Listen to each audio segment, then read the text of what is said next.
સુરેન્દ્રનગર જિલ્લા પોલીસ વડાએ વ્યાજ માફિયાઓ સામે લાલાક કરીને એક પીડિત પરિવારને મોટો ન્યાય અપાવ્યો છે।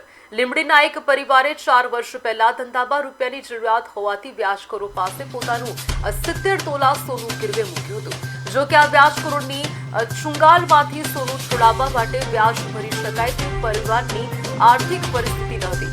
આ મામલે પીડિત પરિવાર દ્વારા જિલ્લા પોલીસ વડાને રજૂઆત કરવામાં આવ્યા બાદ પોલીસે ત્વરિત એક્શન લીધા હતા।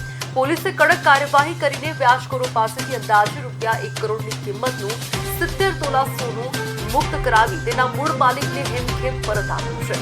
જ્યારે ગેરકાયદેસર નાણાં ધીરનાર વ્યાજ માફિયાઓ સામે કાયદેસરની કાર્યવાહી હાથ ધરી છે।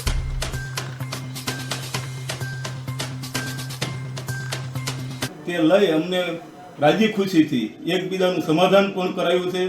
તો આ લીંબડી ડીવાયએસપી સાહેબ અને સુરેન્દ્રનગર જિલ્લા પોલીસ વડા પ્રેમસુખ ડેલુ સાહેબની ખૂબ મદદ અને પીઆઈ લીંબડી અને લીંબડી પોલીસ સ્ટાફ અને સુરેન્દ્રનગર પોલીસ વડા દ્વારા જે કામગીરી કરવામાં આવી, જે એમની સૂચના નીચે તે સારી એવી કામગીરી છે જિલ્લાની અંદર।